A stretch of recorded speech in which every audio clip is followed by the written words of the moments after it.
Hi. I'm here to talk about why people should stop making fun of Benthelooney. Ben has uh, been known by different names, Puffyzilla Man 4. I think that he's most recently called Skeletoons. Uh, and I started watching Benthelooney a long time ago. I think it was 2011.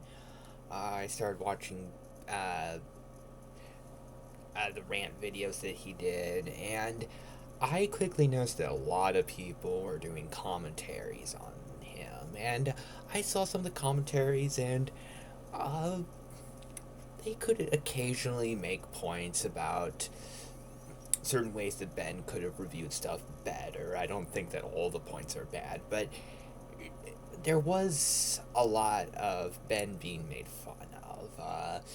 There was a term with the word nostalgia in it, and added a little something that I don't think is a very appropriate word to say, especially now, so I don't want to repeat it, but it was used for Ben a lot, and I don't think that's cool, and a lot of people were saying some pretty rough stuff about Ben.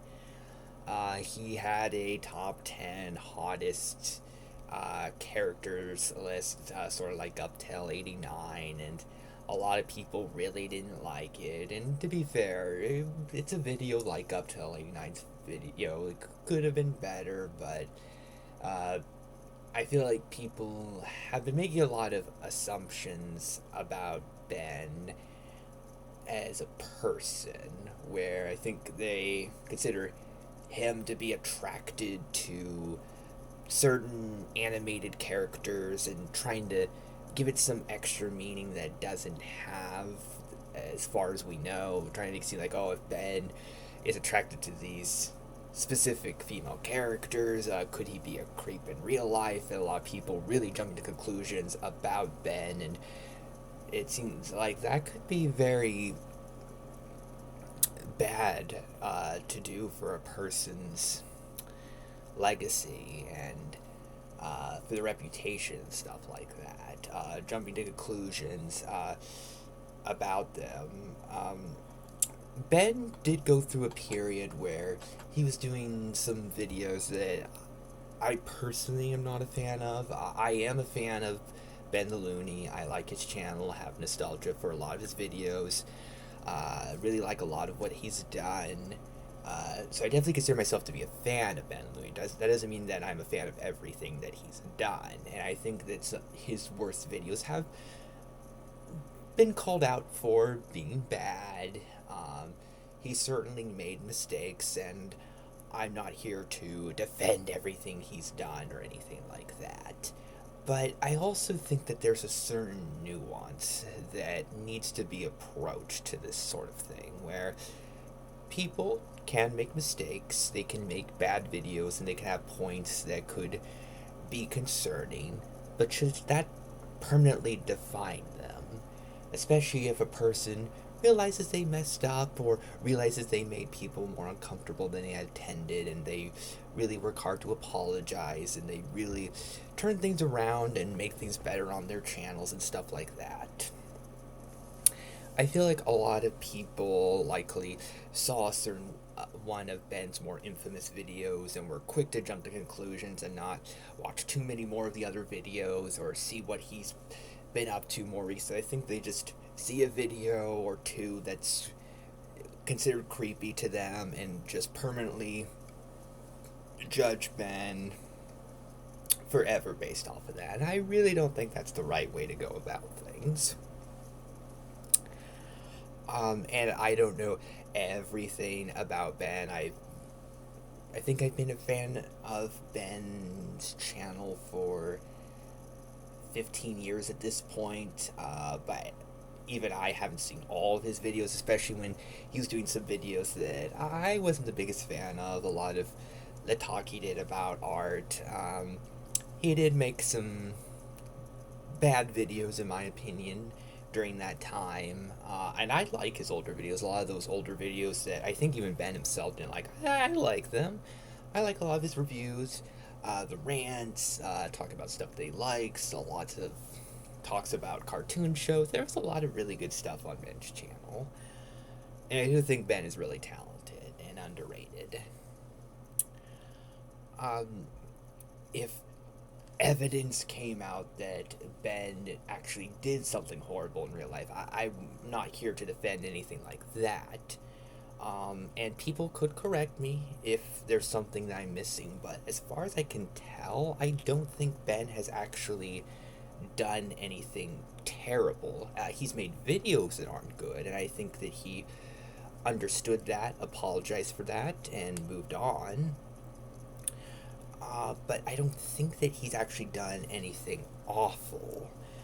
Um, I think that some of the things that he was drawing were a bit uncomfortable, in my opinion, not good things to be drawing. But I don't think he's done anything actually awful to anybody. I don't think he has broken any huge rules or anything, as far as I know. And I am not here to jump to conclusions about Ben as a person. And if people have their concerns, I think that is human and understanding that people, they can have their concerns about if somebody has done something wrong, but jump to the conclusion thinking, oh, well, Ben likes some cartoon characters, so he could be a creep towards people in real life. I feel like that is quite the jump to conclusions. I don't really think that's fair. So I'm not here to say that some of Ben's more controversial videos are great or anything like that, but I do think that the amount of bad attention and some of the conclusions that people have been making about Ben, I feel like a lot of it isn't very fair. Again, unless there is actual evidence of something bad that he has actually done, not just people being like, well, he likes cartoon characters a little too much, so he could be some kind of quagmire like in Family Guy in real life. I don't think that it quite works. I don't think that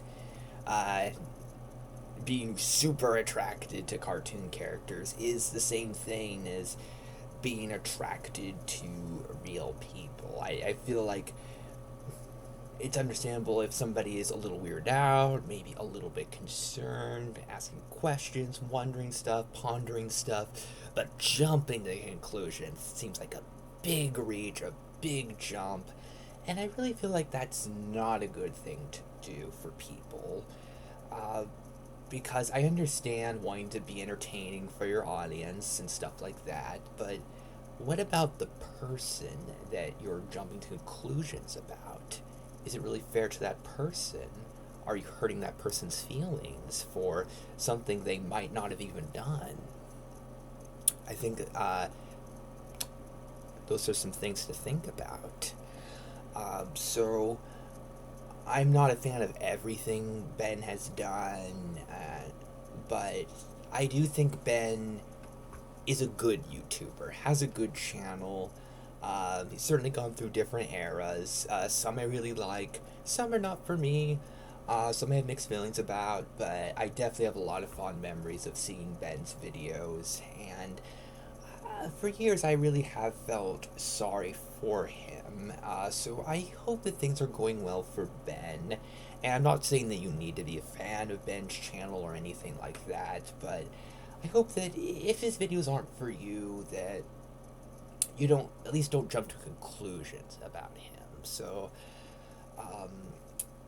if you want to have a nuanced point about Ben, if Ben actually has done something bad, and you can actually prove it, that is something. But if you just want to go and say, oh, Ben's awful with no evidence or for no real reason, I don't really think that's the right way to go about things.